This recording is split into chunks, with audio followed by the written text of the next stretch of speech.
이게 굉장히 힘들어요. 그렇죠. 일단 잠도 못 자고 이렇게 부모들이 굉장히 힘든데 이런 상태에서 애착을 잘 형성하기가 괜찮을까요? 힘들다는 말씀이 이미 열심히 잘하고 계신 게 아. 아닐까 싶기도 하고요. 네네. 안녕하세요. 제우의 서재 청취자 여러분. 오늘도 귀한 분 모셨습니다.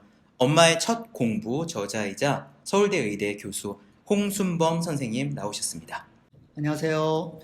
서울대학교 병원 어린이병원에서 소아정신과 교수로 근무하고 있는 홍순범이라고 합니다.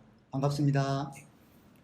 그 엄마의 첫 공부책 저도 이제 읽어봤거든요. 저도 이제 아이가 2살 된 아이를 키우고 있는 아빠고요. 정말 좋더라고요. 인상 깊었던 부분이 아이가 문제가 있을 때 그 문제를 교정하는 데 초점을 맞추기 전에 일단 방향을 알고 육아의 정석대로 하다 보면 큰 문제들이 이제 사라진다. 그렇게 이제 바르게 간다. 이렇게 말씀 주신 분이 굉장히 인상 깊었어요. 육아에서 이 육아의 정석, 육아의 원리를 알아야 되는 이유가 무엇일까요? 아이를 낳아서 키우다 보면요. 아이마다 다 기질이나 성격이나 이런 것도 다양하고요. 네. 또 부모님마다 처한 가정 환경이나 상황도 다양하잖아요. 그거를 하나하나 일일이 뭐 이럴 땐 어떻게 하고 이렇게 공부를 하셔가지고는 그 전체적인 방향을 잡고 또 그때그때 상황에 맞게 유연하게 대처하기가 좀 쉽지는 않으실 거예요. 하지만 어떤 원칙이 있다면 그것만 알고 계시면 한 100에 90% 정도는 해결이 되는 경우가 많죠. 큰 문제는 해결이 된다. 네. 그러면은 육아의 원리, 핵심이 있다면 무엇일까요? 가장 중요한 거는 발달 단계에 따라 대처해야 되는 원리가 있는데 그걸 잘 모르시는 분들이 많으시더라고요.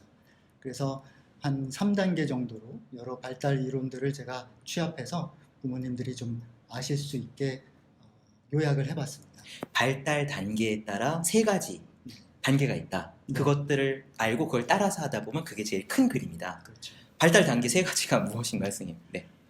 아이 키우는데 그래도 한 20년 정도 잡으실 수 있잖아요. 그 20년을 한 3단계로 나눠 보았는데요. 아기 때는 어떤 애착 단계, 애착, 조금 더 커서 주로 유치원, 초등학교 이럴 때는 훈육의 단계, 그리고 청소년기, 부모님들이 많이 힘들어하시는 시기죠. 청소년기에는 자립을 위한 단계, 이렇게 3단계로 나눠 보았어요. 애착, 훈육, 그리고 자립의 단계 네. 이렇게 3단계로 나누셨다는 말씀이죠. 그럼 먼저 아이가 갓 태어나면 애착 단계부터 시작이네요. 그렇죠. 저는 지금 애가 2살이니까 그럼 저는 애착 단계의 부모에 있는 거죠. 맞습니다. 예. 애착 단계의 목표는 그럼 무엇인가요? 그 목표를 한 둘로 나눠보면요. 좀 작은 목표는 결국 양육자, 부모님이시겠죠, 보통. 부모님과의 어떤 사랑하고 신뢰하고 하는 관계를 맺는 것이 되겠고요. 그걸 통해서 조금 더 큰 목표라고 한다면 그걸 통해서 부모님과의 관계를 통해서 이 세상에 대한 어떤 신뢰, 앞으로 세상을 살아나가기 위한 마음의 어떤 준비를 하는 단계라고 할 수 있을 것 같습니다. 예. 그러면 첫 번째가 부모와의 신뢰고 두 번째가 그것에 확장되어서 세상을 신뢰하는 건데 네, 맞습니다. 그럼 먼저 부모와의 관계가 신뢰가 잘 형성되어야 아이가 세상도 믿을 수 있을 만한 곳이구나 이렇게 생각한다는 말씀이신 거죠? 그렇죠. 그러기 위해서 부모들은 애착 단계에 있는 부모들은 저는 뭘 해야 되나요? 저는 진료실에서 가끔 이런 비유를 하는데요. 어떤 외계인 친구가 나를 그 자기 나라 별에 초대를 했다. 거기 처음 가본 거죠. 외계인 친구요. 네. 그 아이 입장에서는 이 지구라는 곳이 마치 그런 처음 만나는 세상이잖아요. 네.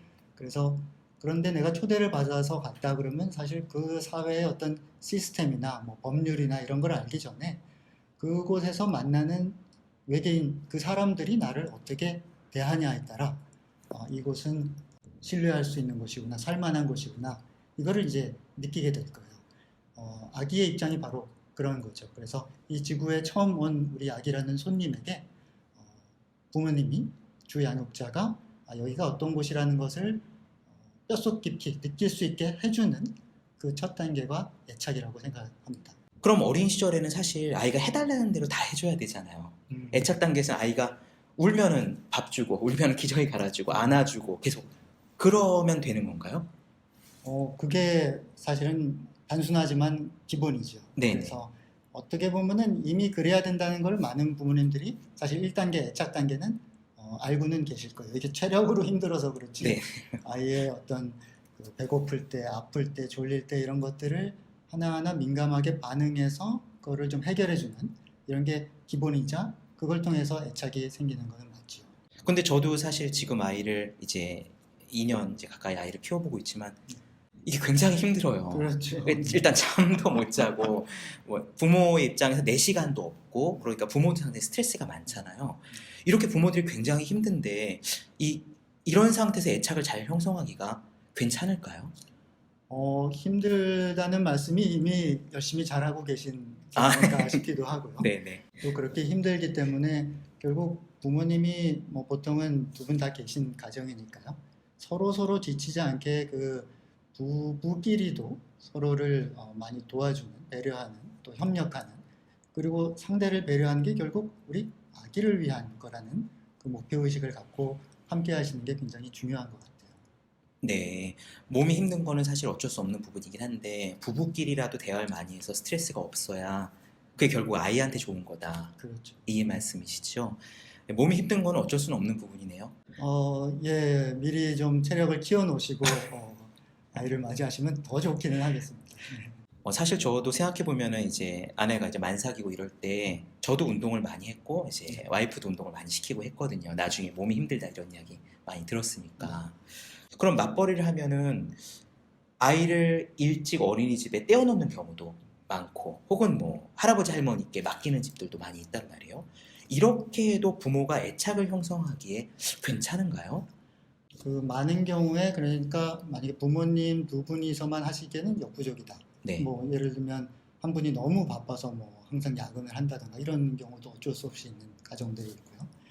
또 같이 하시더라도 뭐 어머니 같은 경우는 산후 우울증 이런 것도 흔히 오실 수 있는 거잖아요. 그게 뭐 불가항력적인 부분들이 네. 있으니까요.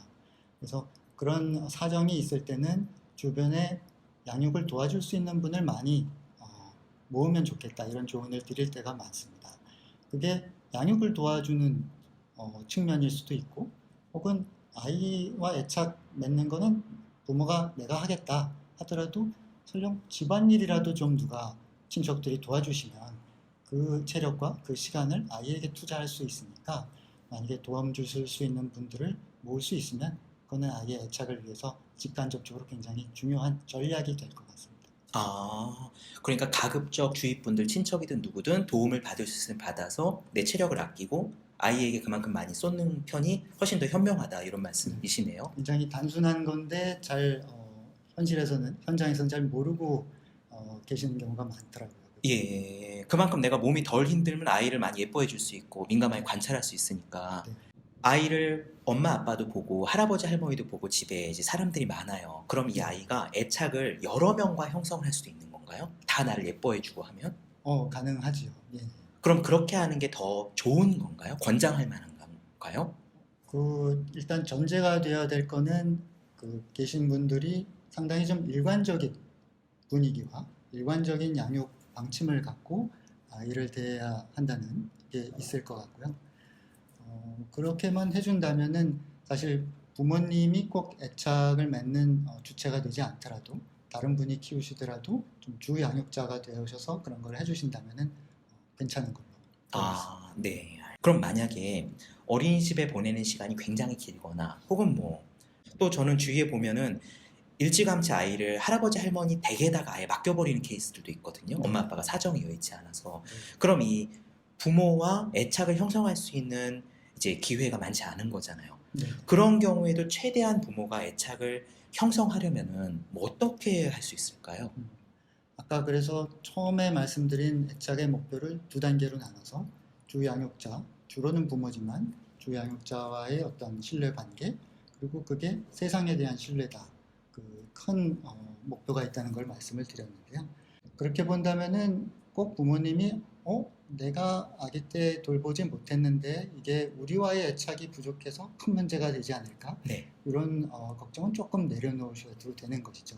예를 들면 조부모님이 그 역할을 충분히 해주시면 아이는 세상에 대한 신뢰를 충분히 갖고 그 평안한 정서, 평안한 마음가짐을 갖고 클 수가 있으니까 또 그런 다음에 부모님이 그 아이를 키우시게 될 때의 이행기에 좀 주의하셔야 되는 거 이런 거는 또 책에도 제가 정리를 해놨습니다만 충분히 그렇게 이행이 가능하게 되는 것이죠. 아, 주 양육자에 대한 신뢰가 세상에 대한 신뢰로 이어지니까 꼭 엄마 아빠와 애착을 형성하지 않아도 할머니 할아버지와 애착을 잘 형성하더라도 아이가 세상을 신뢰하는 데는 별 문제가 없을 수 있다. 이런 그렇죠. 말씀이신 거죠.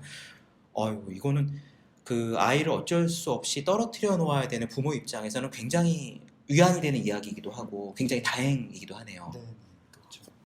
아까 그런데 교수님께서 주 양육자가 할머니 할아버지여도 상관은 없지만 일관성이 있어야 된다고 말씀을 주셨잖아요. 네. 일관성을 조금 더 자세히 설명해 주시면 어떤 건가요? 그 일관성이 문제가 되는 건 아무래도 애착 단계에서 훈육 단계로 넘어갈 때 더 문제가 되기는 합니다. 네. 애착 단계에서야 조금 단순한 반응을 굉장히 민감하고 성실하게 열심히 해주시는 거니까요. 근데 훈육 단계로 가면은 아이 한쪽에서는 이런 거 해도 된다고 아이한테 그러고 이쪽에서는 안 된다고 그러고 그런 불일치가 있으면 훈육 단계에서 많이 어그러지게 되죠. 네. 그럼 지금 자연스럽게 훈육에 대해서 말씀을 주셨는데요. 이제 훈육 단계는 몇 살부터 보통 잡죠? 그거는 엄밀하게 말하면 아이가